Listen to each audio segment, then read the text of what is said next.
SAG and the WGA are now going on strike at the same time, and this has not happened. Last time this happened was 60 years ago, when like Reagan was an actor. Yeah, when Reagan was the president of the SAG. of SAG-AFTRA, Yeah. right? So yeah, this is pretty much unprecedented. Obviously, there was a WGA strike back in 2000 and 2007, which obviously caused a massive amounts of problems in terms of projects like Lost, Heroes, and we got a bad series of movies. Oh yeah, that was bad. That was terrible. Yeah. But they were only striking, I think, back then for like a month or 2 months, and that's how bad it got. It was 3 months. Yeah, 3 months, and that's how bad it got. And it's been already 2 months, and it's not gonna. And did you see that that quote of an unnamed like studio head saying that they're going to continue the strike until the writers lose their homes? And I was like, until they lose their homes and lose their money, and it's just like, Jesus Christ. That was before SAG even striked. I read that article. Yeah, that was the writers. That was just the writers, and they were already like, yeah, they were like, yeah, we can hold out. You know, we got some scripts in the back burner that we can churn out into projects and stuff like that. And then apparently the guy who said that was Bob Iger. Allegedly, which is like, fuck that guy. Yeah, I mean, and here's the thing too. Like now that the actors strike is underway. And I'm gonna add a brief list of one of the biggest things that they're fighting for, right? Obviously, is better pay. Better pay. Residuals, especially residuals. Trying to figure out a format for residuals for streaming, because streaming is like the biggest problem in terms of like how the idea of like residuals, how we used to work for the past couple of decades, does not really apply to streaming nowadays. Well, right now, correct me if I'm wrong. For most things, there is like zero or very little residuals for actors and writers for streaming, right? Exactly, yeah. Like at most, and this supposed to apply to like the writers and the actors, but in terms of like say on a Netflix show, a writer does writing on a Netflix show, and it goes out to streaming. Usually, a residual back on daytime television or cable, you could make at least $4,000 per month due to just reruns from residuals. But in terms of streaming, you can make maybe like a couple $100, maybe, I believe. I wrote for a very big show called The Bear. I made very little money. I saw no profits in it. I lived below the poverty line working on this show that has made millions of dollars for FX and Disney at large. This is not how the world has to be. There is enough wealth in this industry alone for us all to have success. But also the idea, the use of AI in terms of for scripts, as well as AI. I think the practice of AI and body scans for background extras. So you pay you only be paid like $100, like a day rate, just for getting your body scanned, and they basically own your likeness and your image pretty much forever, which is really fucked up. And it's pretty much like on the level of like Black Mirror type of nonsense. Because I find it kind of hilarious that Jonah's Awful was literally a thing that just came out for Black Mirror for this season. And it's that's kind of low key coming true. It's insane. But yeah, and also I believe like health benefits and insurance is also another thing, because I find it hilarious that it's kind of insane that you have to make a certain amount of money in order to receive benefits and health insurance through the SAG-AFTRA, I believe. And I believe the amount of money you're supposed to make is I believe like $27,000 a year, and only 10% of 5% of actors. Don't get me. You can don't quote me on that, but around like 3% or 3 to 5% of actual actors are able to make enough money to really receive those benefits. So it's insane. It's wild, and yeah, it's kind of wild. And also you got some CEOs of some big studios. I'm actually gonna call one out because this is an actual official story that actually happened. But Bob Iger, who's the CEO of Disney, actually got a lot of heat this past week because he referred to the demands that the SAG the SAG-AFTRA members are demanding or requesting and negotiating right now are considered to be quote unquote unrealistic. There's a level of expectation that they have that is just not realistic, and they are adding to a set of challenges that this business is already facing that is, quite frankly, very disruptive. So they're not being realistic? No, they're not. Yeah, it's very funny that this multi-millionaire CEO says that we're not being realistic. You pan out, there's a beautiful Sun Valley background there. And if you pan out even more, you'd see a fleet of private jets. Very fucked up because you know he's a billionaire. Yeah. I've read, and I don't know the exact numbers or the truth on this, but like what he makes in a year, like him alone, you could meet the demands of the strike, like every striker, basically. Yeah. It's insane. Like it's kind of wild because like I saw a chart from like this various chart of like what each around like the rough estimate of what each CEO of these various production companies make. Yo, did you all see how much like David Zaslav and Bob Iger make in a year? Yep. So, it's ungodly amount of money. 500 mil about. So what combined is around 500 mil, but yeah, like Bob Iger makes a little bit around like roughly like 150 mil a year. But then I saw David Zaslav and I was like, you're out of your mind. Like David Zaslav makes about like a little over like 480 million a year. It's insane. Here's the thing: if you can afford to put out The Flash and let that movie bomb, you could have afforded to pay your writers. That's what Exactly. He makes like roughly 500 times his lowest worker. That's insane. Like I'm just, you know, and yeah, like. So this is what's going on, people. This is what's happening around that, like, you know, happening. And the thing is, like, a lot of actors, a lot of big, because obviously, real talk, this is not going to affect like the DiCaprios, the Brad Pitts, like, you know, clearly they make enough money as it is to survive. But this is mostly going to affect, you know, the people that are that do background work, that do the small time parts, actually, like, you know, have to survive. You know, have to like work to survive. And even the people who made it big on Netflix, like I don't know who exactly, but some of the actresses from Orange is the New Black, which that was one of the big early Kimiko Glenn. They didn't really get paid all that much for that show, and that was one of the things that really put Netflix on the map. Oh my god, I'm about to be so rich. And you got time. What?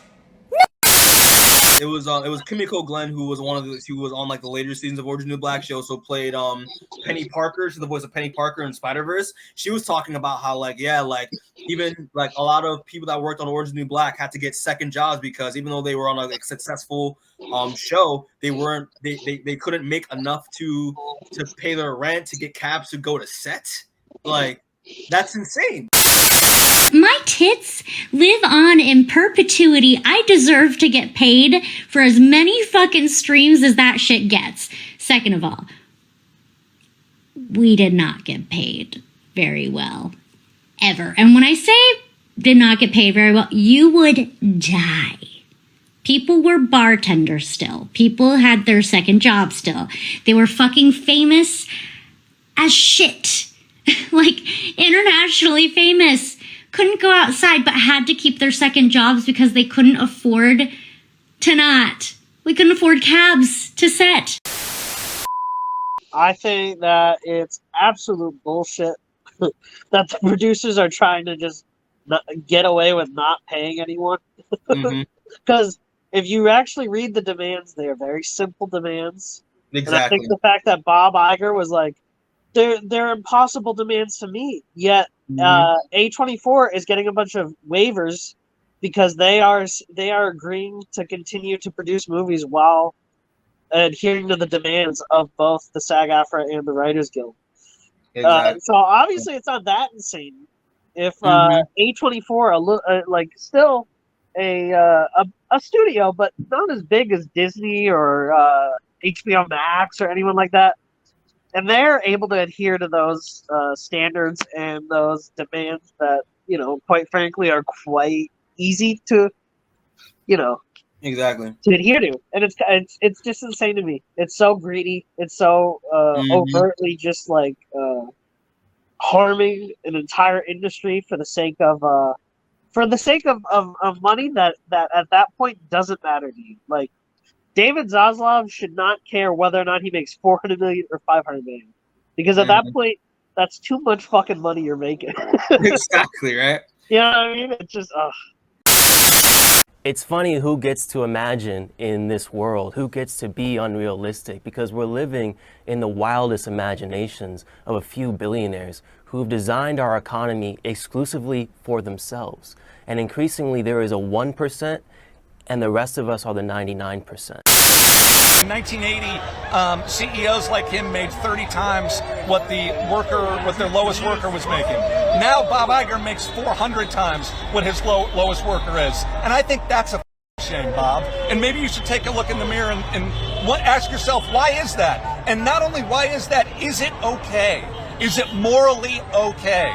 Is it ethically okay that you make that much more than your lowest worker? Yeah, and here's the last thing I'll add to that too. Like, streaming as a whole isn't super profitable for the companies. Like, a lot of streaming services struggle to stay afloat because they don't make a ton of money.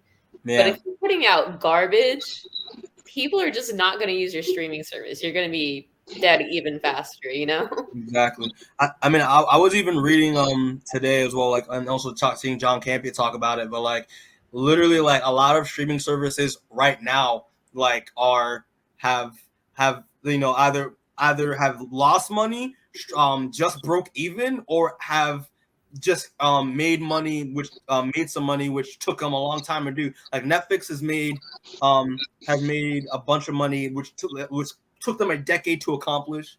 Like, I think like Paramount Plus or like Hulu or Peacock or whatever, like, just broke even. Like Disney Plus just broke even. So yeah, like, some of these things aren't even profitable, but like, as you said, like, they're gonna keep putting out shitty content.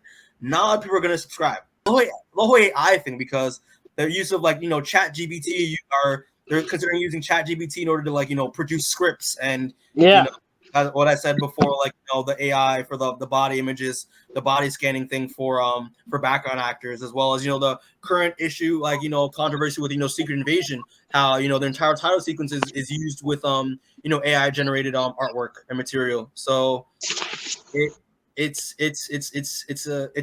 very greedy, very fucked up, because they're taking steps to decrease costs that affect their writers, their writers, their actors, and they need these people to make content and to make good content, because they wouldn't be able to produce, they wouldn't be able to make money if it wasn't for the writers and the actors putting in the time, the labor, the effort to produce their content, to put on their platforms. It's fucked up. But also, this is also going to be affecting, obviously we talk about Deadpool 3. Now they already having issues because of the writer's strike. Now the actor strike is in play. They had to stop production. And a lot of films have stopped production because actors aren't allowed to, to act pretty much in these productions. Blue Beetle, people who haven't talked about, like, the Blue Beetle's be coming out, obviously next month in August. They had to literally stop promotion for it because of the actor strike. So there's little to no promotion. The only promotion I saw, that I saw on their press junction that they did was you had Sholo Marduena, shout out to him, our boy, our Lord and Savior, our future generator Rex, which I hope that happens. Was on Sway in the Morning, and like that was the only promotion I saw him do right before the writer's strike happened. And he obviously went on social media to talk about how they had to stop doing the press junket.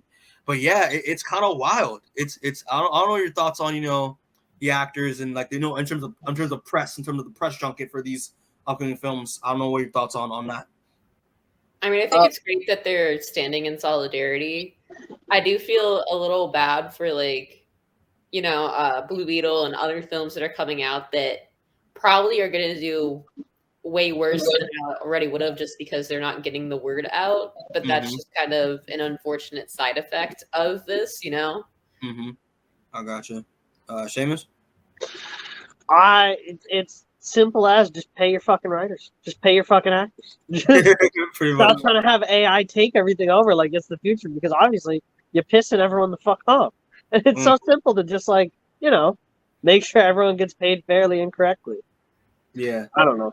It just seems like such a non-issue. It should be not such a non-issue, but obviously they are so greedy that they need to constantly be scraping at any extra millions that they could get, you know.